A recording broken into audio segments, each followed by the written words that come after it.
एक बार फिर से आपको बराह रास्त लिए चलेंगे। शर्जील इनाम अमन काटी के दफ्तर में इस वक्त गुफ्तगू कर रहे हैं। करती है ये सिंध हुकूमत को मिलना चाहिए। सुप्रीम कोर्ट में हमारे कुछ ताजिर बरादरी, कुछ नहीं बहुत ज़्यादा ताजिर बरादरी वहाँ पे गई हुई है। इस वक्त भी कोई 190 अरब रुपए, आपके 190 अरब रुपए सुप्रीम कोर्ट में फंसे हुए हैं, क्योंकि वो डिसीजन नहीं हो पा रहा। और डिसीजन इसलिए नहीं हो पा रहा कि पिटिशनर भी मेरे ख्याल से कोई सैकड़ों की तादाद में, तो जब सैकड़ों की तादाद में पिटिशनर होंगे तो सैकड़ों की तादाद में उनके वकील वहाँ पे आर्ग्यूमेंट करेंगे। तो ये किस जन्म में काम होगा, किस सदी में काम होगा, मैं गारंटी नहीं ले सकता। कि हमने अपने वकीलों को ये गुजारिश की, हुकूमत ने प्राइवेट काउंसल्स को भी हायर किया कि जी इसको ख़त्म करके इसको हमें रिजॉल्व करके दें। देखिए जी, ये पैसे हुकूमत सिंध को मिलने चाहिए ताकि आपके इंफ्रास्ट्रक्चर पे खर्चा हो। हम इंफ्रास्ट्रक्चर पे खर्चा करने के लिए तैयार नहीं हैं, क्योंकि हमारे पास इंफ्रास्ट्रक्चर के लिए हमें पैसे चाहिए। अब ये पैसा अगर हमारे चंद कारोबारी हजरात, जहाँ मैं कारोबारी हजरात को सर का ताज समझता हूँ, कि मैं कहता हूँ उनको सर पे बैठाया जाए, हमारे सर का ताज है, वहाँ पे हमारे कुछ चंद कारोबारी हजरात बराए मेहरबानी इससे मुख्तलिफ एसोसिएशंस बात करें, काटी बात करें, इनसे कराची चैम्बर ऑफ कॉमर्स बात करें, इनसे बाकी कोरंगी इंडस्ट्रीज़ वाले बात करें, बाकी सब मुख्तलिफ जो है हमारे जो एसोसिएशंस हैं बिजनेस की साइट वाले, वो बात करें कि जी आप अपने इन केसेस को विड्रॉ करें। ये पैसा गारंटी के साथ है कि ये पैसा अच्छा कट आपका भी रहा है, ये नहीं कि पैसा आपका नहीं कट रहा। या तो आप केस जीत के बैठे हो तो आपको पैसे नहीं देने पड़ रहे, पैसे आप दे रहे हो वो कोर्टों में जमा करवा रहे हो। अब यही 190 अरब रुपए अगर आज से 2 साल पहले आ जाते तो शायद 2 साल पहले शायद उससे कोई 100 किलोमीटर बन जाता, आज उससे 50 किलोमीटर बन सकेगा, क्योंकि आपकी प्राइस हाइक और आपकी जो है इन्फ्लेशन का ये लेवल रह गया। तो बराए मेहरबानी खुदा के वास्ते मेरी इल्तिजा होगी कि कुछ संजीदा चीज़ों में हम सब संजीदा हो जाएं और हुकूमत की रेट जो है वो कायम रहे। यही कीमत, यही पैसे जो है इन्हीं सेस केस में लगेंगे और इसको आप सब लोग करें। और क्यों ना लगे, अगर पूरे पाकिस्तान से गुड्स यहाँ से जा रही हैं, पोर्ट तो एक ही है ना हमारा भाई, अगर पूरे पाकिस्तान से हैवी ट्रैफिक जो है, अगर लेट सपोज कि पंजाब, खैबर पख्तूनख्वा, बलूचिस्तान से भी किसी का भी कोई माल उतरा है कराची पोर्ट में, तो वहाँ से उस हैवी ट्रक ने, हैवी गाड़ी ने वहाँ से आना है और वो लेके अगर उसने वापस वहाँ लेके जाना है, तो वो अगर ट्रांसपोर्टेशन में वो हमारी सड़क ख़राब कर रहा है, अगर हमारा वो इंफ्रास्ट्रक्चर ख़राब कर रहा है, तो वो टैक्स हुकूमत क्यों ना ले। तो मेरी एक ये गुजारिश है कि इसमें हमें सबको मिलकर संजीदा होना चाहिए। देखिए जी, इश्यूज़ हैं, इश्यूज़ कराची में मैं मानता हूँ हैं और सीरियस इश्यूज़ भी हैं, लेकिन हुकूमत सिंध संजीदा है। हमारे जिस तरह मैंने कहा कि लॉ एंड ऑर्डर हमारा एक बहुत बड़ा मसला था, उस पर काफ़ी हद तक कंट्रोल आया है। इसी तरीके से पानी एक बहुत बड़ा मसला है, पानी के लिए K4 पे भी हुकूमत सिंध काम कर रही है, पानी के लिए अभी हब कैनाल पे भी बहुत ही रैपिडली काम हो रहा है और वो भी काम आप देखने जाएं स्टेट ऑफ द आर्ट, जितना जल्दी में वो काम हो रहा है और जितनी बेहतर क्वालिटी काम हो रहा है वो भी अपने आप की एक मिसाल है। इसी तरीके से कराची का एक बहुत बड़ा मसला गारबेज का था कि जी गारबेज, कचरा कुंडी, हमें कहा ही जाता था कचरा कुंडी। हुकूमत सिंध, आपकी हमारी हुकूमत सिंध अरबों रुपए दे रही है सॉलिड वेस्ट मैनेजमेंट को, और वो सॉलिड वेस्ट मैनेजमेंट से तमाम इलाकों से, हर जोन से कचरा उठाया जा रहा है। ठीक है, 100% नहीं होगी, लेकिन मैं इतना कह सकता हूं कि जहां पे आपको सड़कों पे कचरा कुंडी नजर आती थी, 90% इस वक्त कचरा आपका जो है वो उठ रहा है और वो जो है गार्बेज पॉइंट्स है वहां पे पहुंचाया जा रहा है। 90% जगह से जा रहा है। हो सकता है किसी जगह में थोड़ा कम हो, लेकिन आपने देखा कि जी अब ज़रा हुकूमत में वजीर ने खुद अपने हाथ से तो कचरा नहीं उठाना, हम मतलब गवर्नमेंट ने पैसे देने हैं, पैसे भी दिए चाइनीज़ कंपनीज़ को, टर्किश कंपनीज़ को, लोकल कंपनीज़ को भी नहीं रखा गया, उनको पैसे दिए कि जी आप ये कचरा उठाएं और ये कचरा उठा के आप जो है वो लैंडफिल साइट्स पे दें। तो उस पर भी हुकूमत ने अपने पार्ट पर, वो हैदराबाद में भी जो है वो यही सॉलिड वेस्ट मैनेजमेंट कायम हो गया, लाड़काना में भी हो गया, काफ़ी जगहों पे दरवाजे नॉक कर करके भी कचरा उठाया जा रहा है। छोटी चिंची मोटरसाइकिल गाड़ियाँ जो हैं उनसे भी वो कचरा उठ रहा है, मुख्तलिफ मशीनरी के जरिए भी उठाया जा रहा है। तो हुकूमत की संजीदगी इसमें बिल्कुल जाहिर है कि हम चाहते हैं कि ये कचरा उठे। सबसे बड़ी चीज़ क्या होती है जी? सबसे बड़ी इंसान के लिए चीज़, कीमती चीज़ होती है, वो होती है उसकी जान, उसकी सेहत। सेहत के शोबे में आप सबने मुख्तलिफ शोबे में बात की, लेकिन जो सेहत के शोबे में पाकिस्तान पीपल्स पार्टी की हुकूमत सिंध ने काम किया है, मैं अल्लाह ताला का बड़ा करम है, क्योंकि ये लीडरशिप की चेयरमैन बिलावल भुट्टो जरदारी साहब, प्रेसिडेंट आसिफ अली जरदारी साहब का विजन है।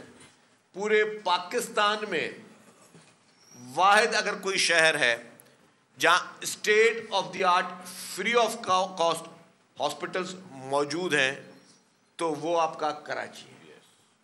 आपका कराची, हमारा कराची, जिसमें एनआईसीवीडी के यूनिट्स इतने हैं, चेस्ट पेन यूनिट्स भी बनाए, एनआईसीवीडी की हॉस्पिटल भी बनाई गई, और फिर कंटेनर्स के जरिए भी चेस्ट पेन यूनिट बनाए गए कि खुदा ना खास्ता अगर किसी को चलते हुए कोई दूर है हॉस्पिटल से, उसको अचानक चेस्ट पेन होता है तो वो जाके चेक करा ले कि मैं अपनी ईसीजी करवा ले कि खुदा ना खास्ता हार्ट अटैक तो है या नहीं है, और अगर हार्ट अटैक है तो फौरी तौर पर उसको वहाँ पे इब्तदाई तिब्बी इमदाद मिल जाए। इसी तरीके से SIUT state of the art hospital आपके पास है।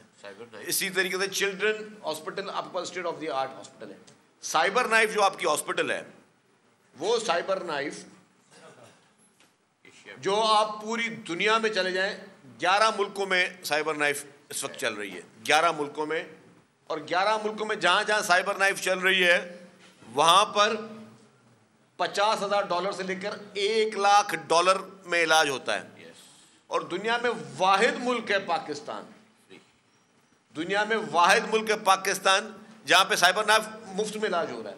और वो सिर्फ मुफ्त में इलाज जो है कैंसर का, सिर्फ कराची के शहरियों के लिए नहीं हो रहा है, सिर्फ सिंध के शहरियों के लिए नहीं हो रहा, पूरे पाकिस्तान से लोग आ रहे हैं मुफ्त इलाज कराने के लिए, ईरान से, अफगानिस्तान से, आपकी नेबरिंग कंट्रीज से लोग जो है वो भी मुफ्त इलाज कराने के लिए आपके साइबर नाइफ में आ रहे हैं।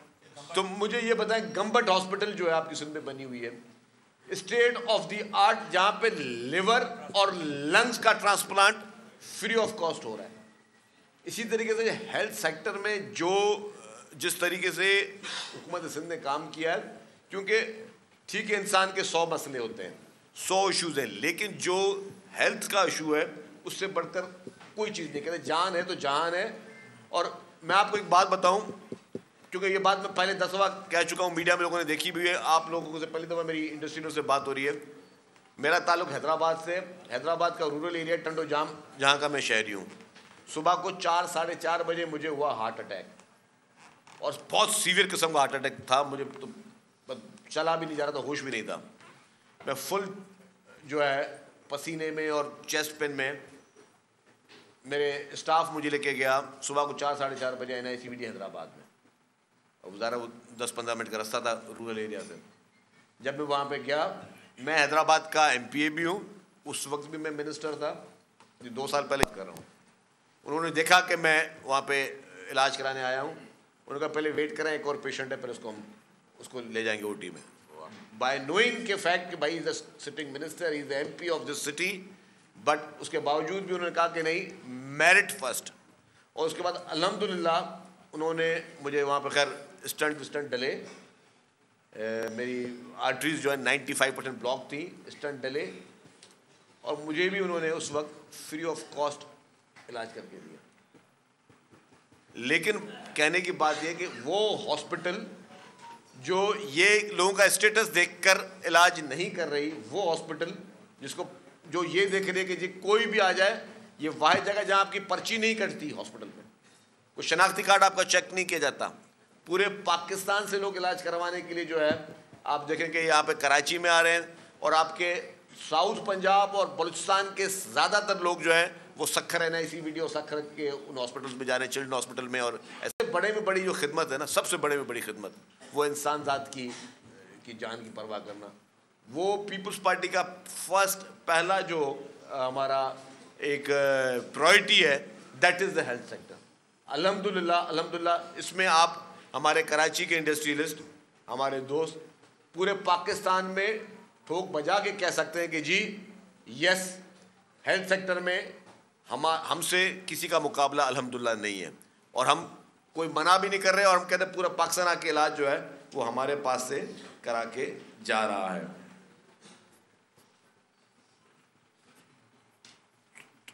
ट्रैफिक की बात हुई और एक बात हुई गाड़ियों की फिटनेस की। वो गाड़ियों की फिटनेस की बात मैं पहले कह चुका था।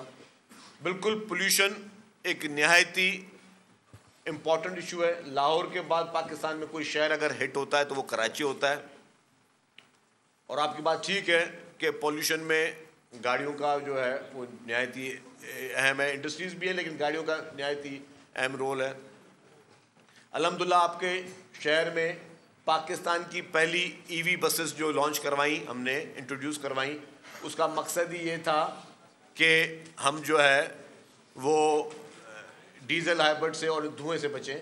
लेकिन इसके साथ साथ मैं आपको एक खबर देता चलूं कि ये आपकी येलो लाइन जो BRT बनने जा रही है, इसकी बसेस भी डीजल हाइब्रिड थी।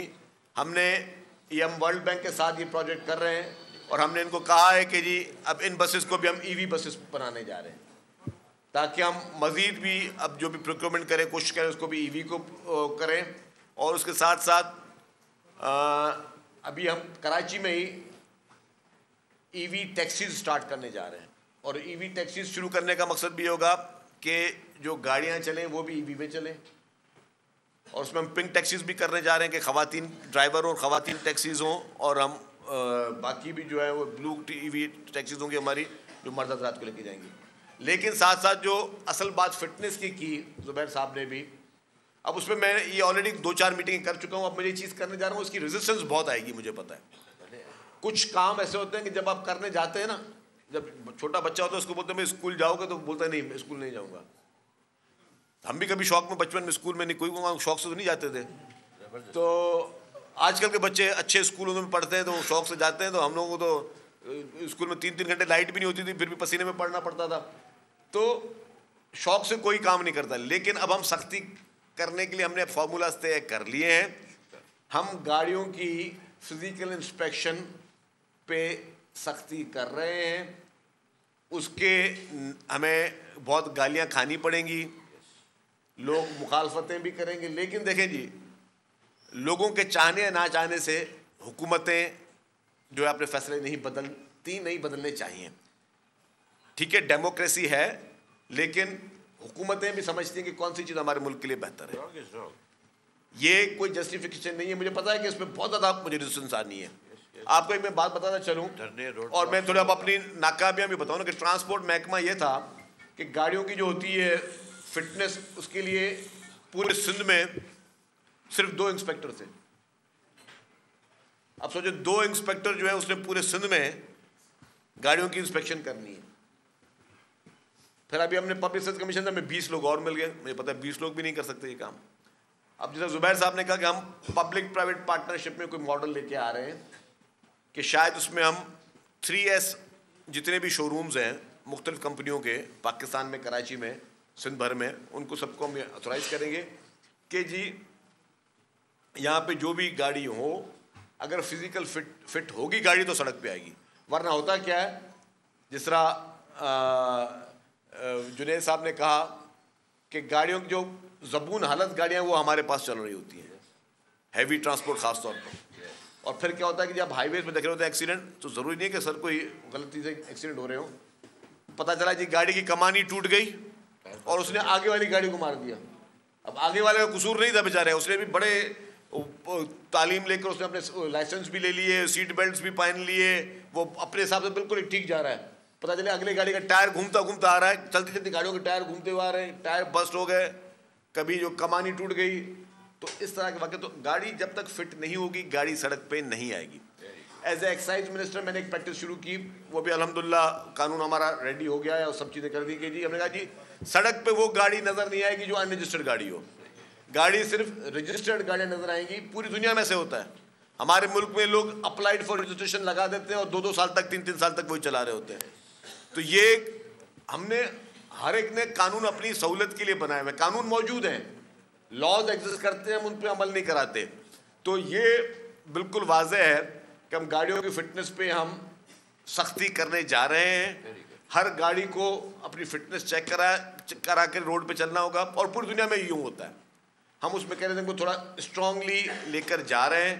अब अगर रेजिस्टेंस आएगा तो उसको भी फेस करेंगे, लेकिन करना ज़रूरी है। ट्रैफिक कवर्नेंस की बात है, उसमें भी मैं बता दूं, मैंने इनफॉर्मल बात मैंने अपनी पार्टी में भी सीनियर लीडरशिप को भी कहा है, 2-4 दफ़ा मेरी सीएम साहब से भी बात हुई है। और इंशाल्लाह ताला में जो इस वक्त ट्रैफिक का निज़ाम है उसकी बेहतरी के लिए हमें ड्रास्टिक एक्शंस लेने पड़ेंगे, हमें सख्ती करनी पड़ेगी। और आप बताए ट्रैफिक का इशू क्या है, ट्रैफिक में कौन जिम्मेदार है?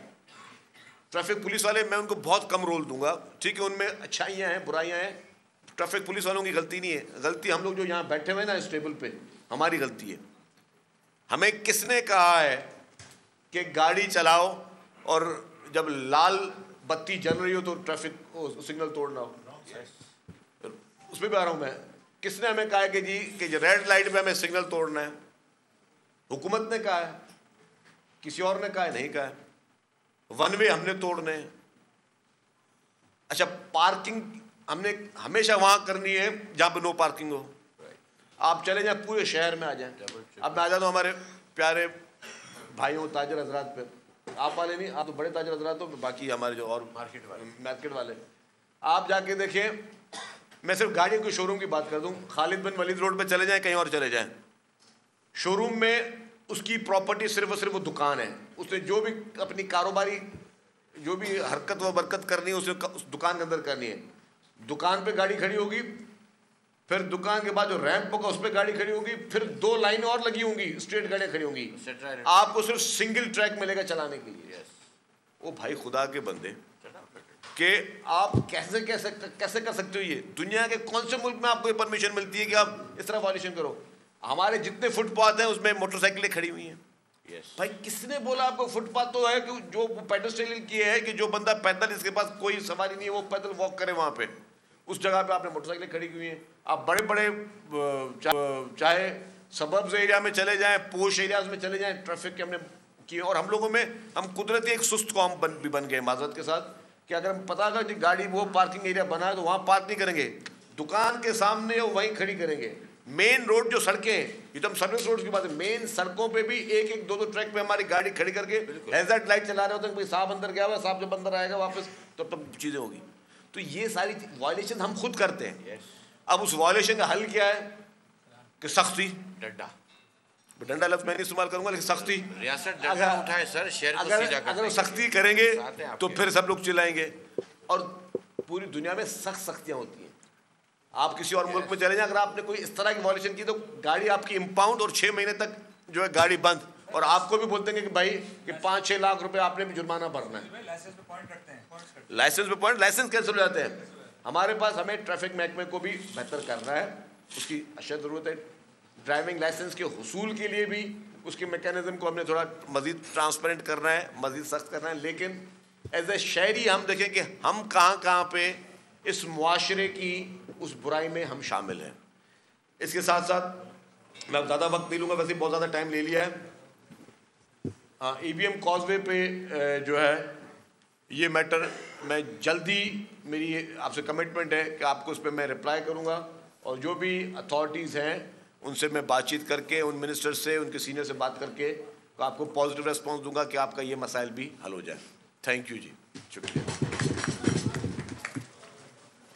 स्पीड से क्वेश्चन आंसर 1-2 कर ले तो, क्योंकि फिर सबको जाना है। बस एक सवाल ये करेंगे और फिर खाना सर्व करने की तैयारी करें। जी साहब जाना है मेरे साहब को। सबसे पहले मैं रिक्वेस्ट करूँगा मेमन साहब के लिए बहुत सारी तालियां होनी चाहिए। सब्सक्राइब करें और बेल दबाएं ताकि कोई खबर रह न जाए।